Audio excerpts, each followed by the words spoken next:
व अला आलिहि व सहाबिहि अजमाइन। अम्मा बअद फ़अऊज़ु बिल्लाहि मिनश शैतानिर रजीम। बिस्मिल्लाहिर रहमानिर रहीम। वमा अर्सलनाका इल्ला रहमतल लिल आलमीन। सदक़ल्लाहु मौलानल अज़ीम। हाज़िरीन महफ़िल, अस्सलामु अलैकुम व रहमतुल्लाहि व बरकातुहू। अल्लाह रब्बुल इज़्ज़त जल्ल व अला का हम पर बेपनाह करम है कि उसने हमें आक़ाए नामदार अहमद मुख्तार मदनी ताजदार दोनों जहां के सरदार हज़रत मोहम्मद मुस्तफ़ा सल्लल्लाहु अलैहि वसल्लम की बाबरकत उम्मत में पैदा फरमाया। हाज़रीन मोहतरम, दर्स हदीस के इस नूरानी सिलसिले को आगे बढ़ाते हुए मैं एक हदीस आपके सामने अर्ज़ कर रहा हूँ। इस हदीस को इमाम तबरानी ने रिवायत किया है और उनकी किताब का नाम है अल-मुअजम अल-कबीर। अल-मुअजमुल कबीर में इमाम तबरानी ये हदीस ला रहे हैं कि हुज़ूर पुरनूर सय्यद आलम सल्लल्लाहु अलैहि वसल्लम ने फरमाया, मन गस्सल मय्यतन, जिसने किसी मय्यत को गुस्ल दिया, फ़कतम अलैहि, फिर उसकी खामी को छुपा दिया, गफ़रल्लाहु लहू अर्बईन कबीरा, तो अल्लाह ताला उसके 40 गुनाहों को बख्श देता है। इस हदीस पाक का मफ़हूम यूँ है कि सरकार दो आलम सल्लल्लाहु अलैहि वसल्लम ये वाज़े कर रहे हैं कि जिसे किसी मय्यत के गुस्ल देने का मौका मिल गया, और मय्यत को गुस्ल देना फ़र्ज़ किफ़ाया है। फ़र्ज़ किफ़ाया, फ़र्ज़ ऐन, दोनों में फ़र्क ये है कि फ़र्ज़ ऐन हर फ़र्द पर फ़र्ज़ होता है, हर आदमी पे फ़र्ज़ होता है। जैसा कि 5 वक्त की नमाज ये फ़र्ज़ ऐन है। कोई ये नहीं कह सकता कि भाई 4 आदमी पढ़ लिए, मैं ना पढ़ूँ तो क्या फ़र्क पड़ता है, ये नहीं कह सकता। फ़र्ज़ किफ़ाया वो है जिसे 4-5 मुसलमान अदा कर लें तो दूसरों से वो ज़िम्मेदारी साक़ित हो जाती है। जैसा कि नमाज जनाजा, अगर एक मुसलमान भी जनाजे की नमाज नहीं पढ़ा और मरहूम को जनाजे के बग़ैर ही दफन कर दिया गया तो महल्ले के सारे मुसलमान गुनहगार हो जाए। अगर 4-5 आदमी जनाजे में हाजिर हुए, किसी ने इमामत की, नमाज जनाजा अदा कर दी गई, तो दूसरे बरीउ ज़िम्मा हो जाए। बरीउ ज़िम्मा का मतलब उनसे पूछताछ नहीं हो। यह है फ़र्ज़ किफ़ाया। मय्यत को गुस्ल देना ये भी फ़र्ज़ किफ़ाया है। असल ज़िम्मेदारी मय्यत को गुस्ल देने की मय्यत के वारिसों की है, घर वालों की है। अगर वो किसी वजह से इंतज़ाम नहीं कर सके, बिल्कुल जाहिल लोग हैं, ऐसे बेदीन, भाई ने तो मर गया, अब देना नहलाना ज़रूरी क्या उसे, ऐसा पूछने वाले भी जाहिल लोग हैं। ऐसे जाहिल लोग या ऐसे बेसलीक़ा कि न खुद कर सकते न इंतज़ाम करवा सकते हैं, ऐसे मौके पर महल्ले के लोग मिलकर उस मय्यत को गुस्ल दें। तो कोई भी अगर गुस्ल नहीं देगा, मय्यत को पानी नहीं लहलाएगा, तो महल्ले के सभी लोग गुनहगार हो जाएंगे। अगर 2-4 मिलकर गुस्ल का फरीज़ा अंजाम दे देंगे तो सब उस गुनाह से आज़ाद हो जाएंगे। अगर किसी ने मय्यत को गुस्ल दिया, गुस्ल देने के वक्त मय्यत के जिस्म में कोई ऐब उसे नज़र आए, पोशीदा ऐब जिसे लोग नहीं जानते, इसे पता चल गया, तो ऐसी सूरत में अगर वो गुस्ल देने वाला, जिसे गस्साल कहते हैं, ये गस्साल अगर उस वक्त खामोशी अख्तियार कर लिया, ऐब को छुपा दिया, क्योंकि ऐब ज़ाहिर करेगा तो मैयत की तो रुसवाई होगी, मगर वो तो बेचारा दुनिया से जा चुका, मगर उसके जो वारिसीन हैं, लाहिकीन हैं, उसके बेटे हैं, उसके भाई हैं, उन लोगों को बहुत सदमा पहुँचेगा। तो कोई ऐब पोशी कर दिया, मैयत के अंदर ऐब नज़र आया मगर उस ऐब को ज़ाहिर नहीं किया, तो इस नेकी की वजह से अल्लाह तबारक व तआला उस गस्साल के 40 गुनाहों को माफ़ कर देता है, बड़े गुनाहों को माफ़ कर देता है। ये बात गस्साल ही के नहीं बल्कि गस्साल के साथ जो लोग उसकी मदद के लिए खड़े रहते हैं, वो लोगों के लिए भी यही बात साबित है कि वो भी ज़ाहिर न करें, क्योंकि गुस्ल देते वक्त एक गस्साल होता है जो सारी कार्रवाई अंजाम देता है, मगर 4-5 आदमी खड़े होकर उसकी मदद करते हैं, पानी उठा कर देते हैं, उसे पानी ऊपर से गिराते हैं, जहाँ मैयत को रगड़ने की ज़रूरत होती है, जैसे जैसे वो इशारा करता काम करते जाते हैं। उन लोगों के लिए भी ये हदीस उन लोगों पर भी हदीस सादिक़ आती है कि वो लोग भी अगर ऐब नज़र आ जाए तो ऐब को ज़ाहिर न करें, क्योंकि आज हमने किसी का ऐब ज़ाहिर कर दिया तो हमें क्या खबर कि हम बेऐब दुनिया से जाएंगे, हमारे ऐब का भी वैसा ही चर्चा किया जाएगा। तो सरकार दो आलम सल्लल्लाहु अलैहि वसल्लम दुनिया को इंसानियत का सबक पढ़ाने वाले, इंसान बनकर जो इंसान वो है जो दूसरे इंसान के दर्द को जानता है, दर्द दिल के वास्ते पैदा किया इंसान को, वरना ताअत के लिए कुछ कम न थे करूबियाँ, फरिश्तों की कमी नहीं थी, सिर्फ इबादत के लिए। अल्लाह ताला ने इंसान को दर्द दिल के लिए पैदा किया है, दूसरों का दर्द समझो, दूसरों के एहसासात का ख्याल करो। इस हदीस से हम फारिग हुए। चलिए एक और हदीस आपके सामने अर्ज़ की जा रही है। इस हदीस को भी इमाम तबरानी ने नक़ल किया। अल्लाह के प्यारे हबीब, हमारे दिलों के तबीब हज़रत मोहम्मद मुस्तफ़ा सल्लल्लाहु तआला अलैहि वालिहि वसल्लम इरशाद फरमाते हैं, तजतमिऊन यौमल क़ियामा, ऐ लोगों क़यामत के दिन तुम सब जमा होने वाले हो, एक मैदान में सब गैदर हो जाएंगे, जमा हो जाएंगे। फ़युक़ाल, उस वक्त कहा जाएगा, अय्न फ़ुक़राउ हाज़िहिल उम्मति व मसाकीनुहा, इस उम्मत के फ़ुक़रा और मसाकिन कहाँ हैं? यानी इस उम्मत में, उम्मत मुस्लिमा में जो फ़कीर थे, गरीब थे, ज़रूरतमंद थे, मिस्कीन थे, जिनकी ज़िंदगी तंगी में गुजरी है, वो मिस्कीन कहाँ है, वो फ़कीर कहाँ है? फ़यक़ूमून, तो ये फ़ुक़रा, ग़ुरबा, मिस्कीन लोग खड़े हो जाएंगे। फ़युक़ालु लहुम, तो उन मिस्कीनों से पूछा जाएगा, यानी जिनकी ज़िंदगी तंगी में गुजरी मगर गीरत की वजह से वो लोगों से मदद नहीं लेते थे, सब्र से ज़िंदगी गुजारते थे, अपनी ज़बान पर शिकायत के अल्फाज नहीं लाते थे। उनसे पूछा जाएगा मिस्किनों से, माज़ा अमिलतुम, तुम लोगों ने क्या अमल किया, ज़रा तुम्हारा अमल बताओ। फ़यक़ूलून, तो ये सारे मिस्कीन अर्ज़ करने लगेंगे, यानी जो दुनिया में गरीब थे, मजबूर थे, तकलीफ़ों में थे, रब्बना इब्तलैतना, ऐ हमारे रब तूने तो हमको मुब्तला कर दिया, हमको आज़माया।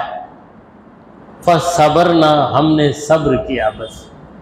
ववल्लैतल अम्वाल वस्सुल्तान गैरना, और ऐ परवरदिगार तूने दौलत सल्तनत दूसरों को दे, न हमें सल्तनत मिली न हमें दौलत मिली, हमें मिली तो गुर्बत मिली, हमने गरीबी में ज़िंदगी गुजारी है। फ़यक़ूलुल्लाहु अज़्ज़ा वजल, अल्लाह अज़्ज़ा वजल फरमाएगा सदक़्तुम, तुम लोगों ने सच कहा, वाकई तुम लोग गरीबी में रहे, सब्र करते रहे। सब्र का मतलब क्या है? ज़बान को कंट्रोल में रखना। देखिए, एक दावत में आप गए, वहाँ पर आपके सामने बिल्कुल ठंडा खाना पेश किया गया, ऐसा खाना जिसमें नमक भी कम है, चावल भी बराबर नहीं गले, वैसा खाना आपके सामने रख दिया गया। आप खाते हैं और खामोश निकल जाते हैं, तो इसका नाम है सब्र।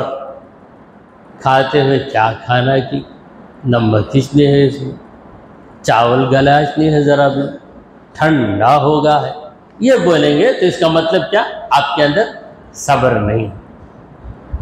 सब्र नहीं, खा लेना तो क्या करेंगे, ज़रूरत थी खाने की, खा ली है, मगर ज़बान चलाए बगैर नहीं जा सकते, बोल कर ही जाएंगे। उसी तरह कोई मुसीबत में है, क्या अल्लाह मुझे एक मुसीबत देता ना, दूसरा कोई मिला नहीं क्या उसे, मेरे जैसा कोई भी परेशानी को बर्दाश्त नहीं कर सकता, मेरे जैसा कोई सब्र ही नहीं कर सकता, ये बोलने वाला असल में इसके पास सब्र नहीं है। सब्र वाला वो है कि राज़ी हो जाए, रब के फैसले पे राज़ी हो जाए, रब की तकदीर पे राज़ी हो जाए, वही सब्र करने वाला है। तो ये गरीब ऐसे होंगे जिन्होंने दुनिया में सब्र किया होगा, तो अल्लाह कहेगा कि तुम लोगों ने सच कहा है।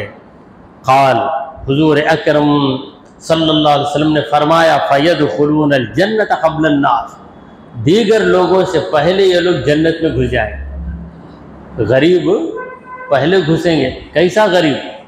जो सब्र के साथ ज़िंदगी गुजारा। व तबक़ा शिद्दतुल हिसाब अला ज़विल अम्वाल व सुल्तान, मालदारों और सल्तनत वालों पर हिसाब की सख्ती अभी रहेगी, यानी मालदार हिसाब देने में खड़े रहेंगे, गरीब को हिसाब के बगैर भेज दिया जाएगा। क्या है उसे? देखिए, इनकम टैक्स ऑफिसर आता है, मालदार का तो राइड करता है, गरीब के घर में जाके क्या करेगा? इसी तरह परवरदिगार आलम जानता है कि किसकी ज़िंदगी कैसे गुजरे। अगर वो अमीर जिसने अपनी ज़िंदगी में सखावत की है, तो सखावत की बरकत से उसे छुटकारा मिल जाएगा, मगर वो बख़ील जो मालदार भी रहा, बख़ील भी रहा, बचा बचा कर रखा, किसी को न दिया, बल्कि अपने माल की ज़कात भी नहीं दिया, तो दुनिया में हिसाब नहीं लगाया, तो दुनिया में तू हिसाब नहीं लगाया, इसलिए आज तेरा हिसाब लगाया जा रहा है। चलिए, एक और हदीस आपके सामने अर्ज़ है। इस हदीस को इमाम बुखारी रहमतुल्लाह अलैहि ने रिवायत किया है। वान उक़बा तब्नी अल हारिस सल्लैतु वरा अन्नबी सल्लल्लाहु अलैहि वसल्लम बिल मदीनतिल आसिमा फसल्लम। हज़रत उक़बा बिन हारिस सहाबी, इनका नाम है उक़बा, इनके अब्बा का नाम है हारिस, इसलिए हम कहते हैं उक़बा बिन हारिस रज़ी अल्लाह ताला अन्हु फरमाते हैं कि मैंने नबी करीम सल्लल्लाहु अलैहि वसल्लम के पीछे मदीने में असर की नमाज अदा की। ये उक़बा बिन हारिस का मुक़द्दर हुज़ूर सल्लल्लाहु अलैहि वसल्लम नमाज पढ़ा रहे हैं, उनकी इक़्तिदा में इन्हें नमाज पढ़ने का मौका मिल रहा, जिनकी इक़्तिदा में नबियों ने नमाज अदा की और जिन पर नमाज का फरीज़ा उतारा गया, जिब्राइल सलाम आकर हुजूर को नमाज के औकात बताते हैं। ये वो नबी हैं जिनकी खातिर नमाज़ों की तादाद घटा दी गई। असल तादाद तो 50 थी, हुजूर के कहने पर तादाद घटकर 5 हो गई। तो उक़बा बिन हारिस कहते हैं कि मैं हुजूर के साथ मदीने में असर की नमाज़ पढ़ा, यानी वो बाहर से आए थे, नमाज असर का वक्त था, नमाज असर उन्होंने अदा की। हुजूर अकरम सल्लल्लाहु अलैहि वसल्लम ने सलाम फेरा, अस्सलामु अलैकुम व रहमतुल्लाह, अस्सलामु अलैकुम व रहमतुल्लाह। सलाम फेरने के बाद क्या हुआ, सुम्मा क़ाम मुस्रिअन, हुजूर बड़ी तेज़ी के साथ खड़े हो, यानी नमाज होकर हुजूर बैठते, दुआ करते और कभी लोगों से पूछते कि तुम्हारा शुबा क्या है, तुम्हारा मसला क्या है।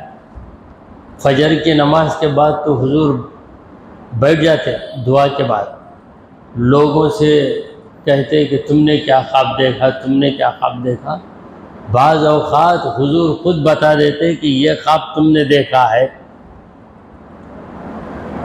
ख्वाब देखने वाला नहीं बोलता, हुजूर खुद उसका ख्वाब बयान कर देते। ये काम हर आदमी, हर इमाम नहीं कर सकता, क्योंकि हर इमाम बस मस्जिद का इमाम है, लेकिन ये इमाम तो इमामुल अंबिया है, इनकी शान किस में आ सकती है।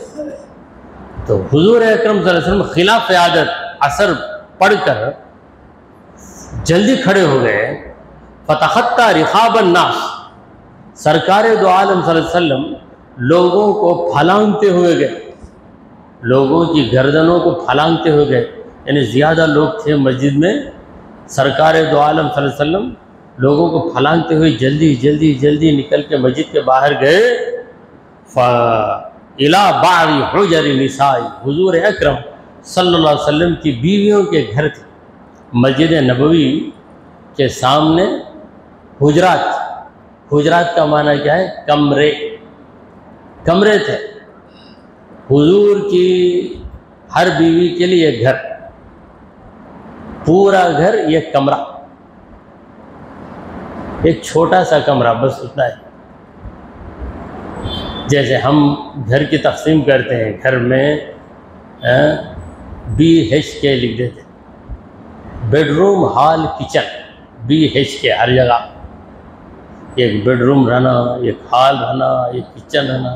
तो ऐसी फराकी हमें है, अल्लाह के रसूल की बीवियों को फराकी नहीं मिली, क्योंकि अल्लाह उन्हें बड़ा रुतबा देना चाहता था, लिहाजा उन्हें सब्र का ज़्यादा मौका भी अल्लाह ने दिया।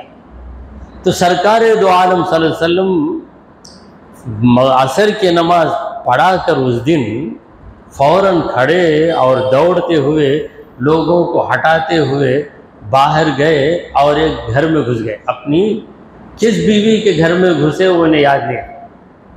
वहाँ पर घरों की एक लंबी लाइन थी, कमरा, दूसरा कमरा, तीसरा कमरा, पहली बीवी का, दूसरी बीवी का, तीसरी कमरा। तो 9 अज़वाज मुतहरात थी बैक वक्त। तो हुजूर अकरम सल्लल्लाहु अलैहि वसल्लम घर में गए। फ़ज़िअन नास मिन सुराअति, लोग घबरा गए हुजूर की इस तरह जल्दी से, क्योंकि पता नहीं घर में क्या वाक़या हो गया, हुजूर को क्या याद आ गया, पता नहीं क्या परेशानी है। नबी के घर में सारे सहाबा हुजूर के चाहने वाले थे, तो परेशान हो गए, क्यों गए हुजूर, मगर फ़ौरन हुजूर के पीछे घर में घुसने की हिम्मत नहीं किसी, बग़ैर इजाज़त के कैसे घर में घुसेंगे, मगर परेशान है क्या हो गया, कब हुजूर घर से बाहर निकलेंगे। अगर बहुत देर तक होता तो सहाबा खड़े होकर दस्तक देते, पुकारते या रसूल अल्लाह, या रसूल अल्लाह, लेकिन हुजूर गए। फिर उसके बाद क्या हुआ, फ़ख़रज अलैहि, जाकर बहुत जल्द बाहर भी आ गए, 1 मिनट 2 मिनट में बाहर आ गए। फ़रा अन्नहुम क़द अजिबू मिन सुराअति, सरकार दो आलम सल्लल्लाहु अलैहि वसल्लम ने महसूस किया कि ये लोग ताज्जुब में हैं, हुजूर इस तरह जो जल्दी से गए, क्यों गए, सबको बड़ा अजब लगा, क्योंकि हमेशा ऐसा नहीं करते। कोई काम खिलाफ मामूल हो, खिलाफ मामूल, अनयूजुअल, खिलाफ मामूल हो तो हैरत होती है। तो हुजूर बैठेंगे, दुआ करेंगे, फिर खैरियत पूछेंगे, मगर ऐसा क्यों गए। मगर जाकर बाहर भी आ गए तो हुजूर अकरम सल्लल्लाहु अलैहि वसल्लम ने चेहरों को देखा। चेहरों को देखकर समझना ये काम अक्लमंदों को आता है, मगर दिल पर नज़र रखना ये काम नबी को आता है। सरकार दो आलम सल्लल्लाहु अलैहि वसल्लम समझ गए। फिर हुजूर ने कहा, क़ाला, हुजूर अकरम सल्लल्लाहु अलैहि वसल्लम ने फरमाया, ज़करतु शय्यम मिन तिब्रिन इंदना फ़करिहतु अन यहबिसनी फ़अमरतु बिक़िस्मती। देखो, मेरे घर में सोने का एक टुकड़ा, एक टिक्की बराबर सोने की एक टिकिया रह गई घर में, वो मुझे याद आ गई। मैं ये नहीं चाहता कि उसका ख्याल मुझे रहे, और मैं ये नहीं चाहता कि जो चीज़ खैरात के लिए आए वो खैरात में देर लगे। इसलिए मैं फ़ौरन गया और अपनी बीवी को हुक्म दिया कि वो जो चीज़ है सोने का टुकड़ा फ़ौरन बुलाओ, ज़रूरतमंद को उसके हवाले कर। यानी गुमची बराबर सोना भी मेरे घर में ना रहे, क्योंकि ये खैरात के लिए आया है, ज़कात का है। तो सरकार दो आलम सल्लल्लाहु अलैहि वसल्लम ने ज़कात का जितना सोना था वो सब दे दिया। कुछ एक छोटा सा टुकड़ा बाकी रह गया। नमाज का वक्त आ गया, हुजूर नमाज को आ गए, क्योंकि देर लगाएंगे तो नमाज का वक्त चले जाएगा।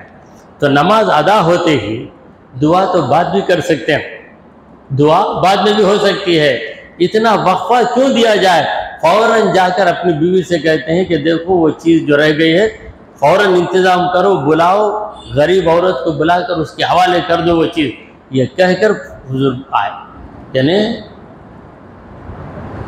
ज़कात की चीज़ अपने पास हो तो फ़ौरन हक़दार के हवाले कर देना, ये सरकार दो आलम सल्लल्लाहु अलैहि वसल्लम का नज़रिया था। हुजूर को माल और दौलत से बिल्कुल मोहब्बत नहीं थी। अगर होती तो मैं समझता हूँ कि हुजूर से बढ़कर कोई दौलतमंद ज़माने में कोई नहीं होता, क्योंकि लोग कुर्बान करने तैयार थे। आम लोग तो एक तरफ बादशाह भी कुर्बान करने के लिए तैयार है, मगर रसूल करीम सल्लल्लाहु अलैहि वसल्लम ने बस दूसरों को देना यही हुजूर ने जाना है। जोड़कर अपने पास रखना कभी हुजूर ने ये सोचा भी नहीं। दुआ कीजिए कि परवरदिगारा, हमने जो कुछ कहा और सुना उसे कबूल फरमा ले। ऐ अल्लाह, हमारे गुनाहों को माफ़ फरमा, हमारी ख़ताओं को दरगुजर कर दे। ऐ अल्लाह, हमें कंजूसी से बचा, हमारे अंदर जज्बे सखावत पैदा फरमा। व सल्लल्लाहु तआला अला सय्यिदिना मुहम्मद व अला आलिहि व अस्हाबिहि अजमाइन। अल्फा।